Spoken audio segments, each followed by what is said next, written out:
So if you want your property to be listed, so I will be taking videos of that property, of your property, and posting it here on my channel.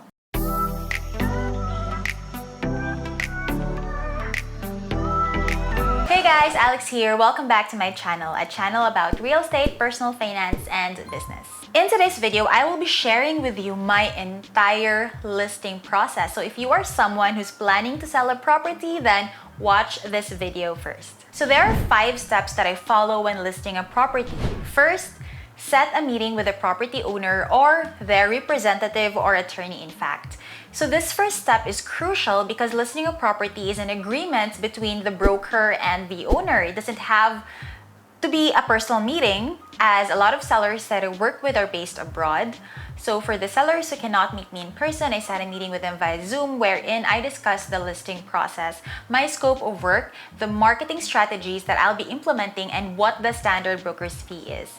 It's also during this time as well that I get the property details and discuss the different types of financing options that buyers usually go for. Part of the listing process is to obtain an authority to sell from the seller. So this is an important document because PRC mandates us brokers to get one before we can market the property. So this document basically authorizes me as your broker to list and market your property, bring buyers to the property, and facilitate the negotiation on your behalf for a 5% broker's fee valid until the property is sold or you decide to take it off the market. Having an authority to sell will also protect the seller, you, from unscrupulous agents, as you can properly screen the agent before listing your property with them. An ATS can either be exclusive or non-exclusive. So a non-exclusive authority to sell gives the seller the right to list his or her property with multiple agents. But if you don't like dealing with several agents, then we can also have an exclusive listing agreement wherein I handle everything for you and you can just sit back, relax, and wait for me to bring you a buyer.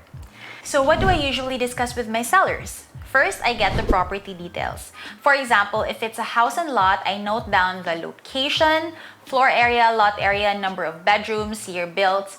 I also check if the title is clean and discuss with the seller the different types of financing, pros and cons of each, so the seller can decide which type is good for them. There are 4 types of financing that buyers usually go for. We have cash, bank financing, deferred cash, and rent to own. So, cash. Now, with a cash purchase, the buyer will pay the seller the full amount upon closing. So the advantage of having a cash buyer is, of course, as the seller, you get paid immediately upon closing and you don't need to wait for the title to be transferred before getting paid. Now, with bank financing, once the buyer gets approved by the bank and they proceed to closing, the seller will initially get a down payment, which is usually 20 to 30% of the total contract price. The balance will then be released by the bank once the transfer title of the property is submitted to them. Now, since the title transfer takes about 4 to 5 months or even up to 6 months because of the pandemic, there will be a waiting period in between before the seller gets paid. Now, as the seller, you can opt to go for either cash or bank financing. Some sellers prefer cash buyers only since they don't like to wait. But the disadvantage of this option, if you're only considering cash buyers, is that this will greatly decrease your buyer pool since only a limited number of buyers can pay in cash. So you might have to end up waiting longer for the right buyer to arrive.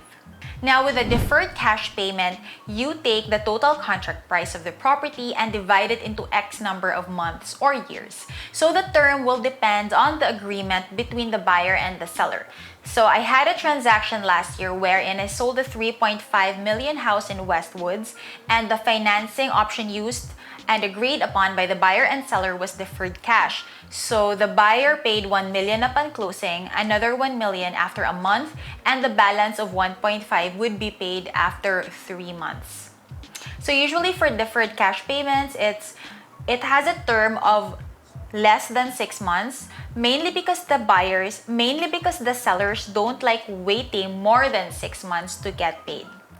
And then the last type of option is rent to own. So this last type of financing is more common in Manila but not really used as much here in Cagayan de Oro. So with the rent to own financing scheme, the buyer pays a down payment and then the balance is paid over a longer period of time with interest. So it's like the buyer got a loan from the seller. So now, once I've gone over the types of financing, which is the four that I just relayed to you, then I discuss the marketing strategies that I will be implementing to market the property.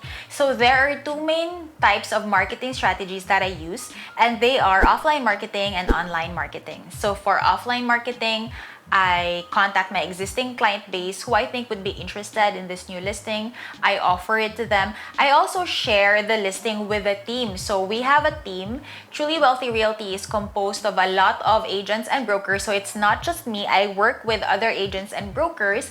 And so I present my new listing. I share my new listing with them, and they can in turn offer it to their clients. So we have a multiple listing service within our realty wherein we share the listings that we have so that we can get it sold faster. Aside from my own team in the realty, so I also work with other brokerage firms and other realtors as well to make sure that I get the maximum exposure for my listings. And then we have online marketing. So of course, I post photos on our website.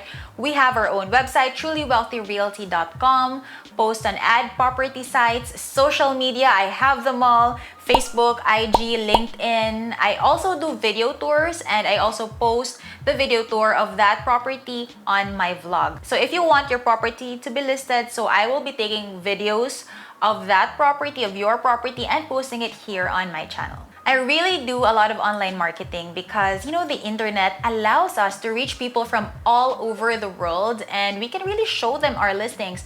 Especially with YouTube, it's such a strong platform to reach those who are in other countries. So I really get a lot of inquiries from OFWs and even from foreigners from different countries all over the world. So now this brings me to the second step, which is to check out the properties. So I go on a site visit with my videographer and editor Kirby, so we can take photos and videos to be used for marketing. So if you watch my video tours, you know that there's someone's following me around while I talk.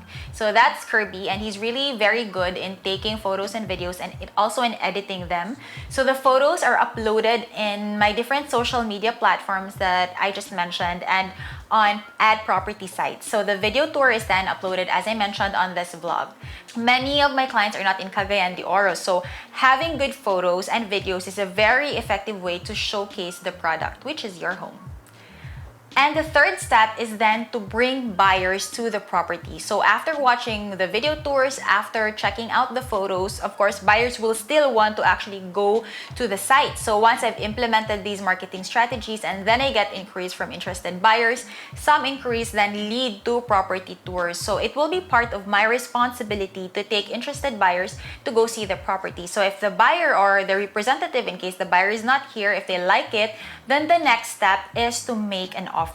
So another task I have as your broker is to facilitate the negotiation stage, and this is actually one of the most delicate and challenging, critical parts as well of the sales process.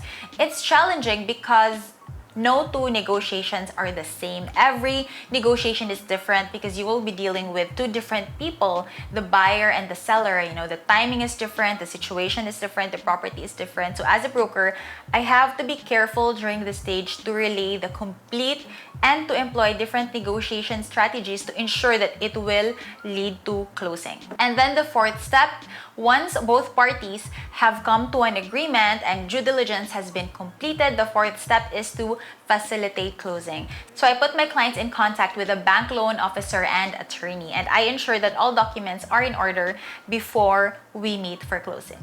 And that's it for my listing process. Congratulations, your home is now on its way to getting sold as long as you list it with me. Hope you enjoyed this video, and I'll see you in my next video. Bye!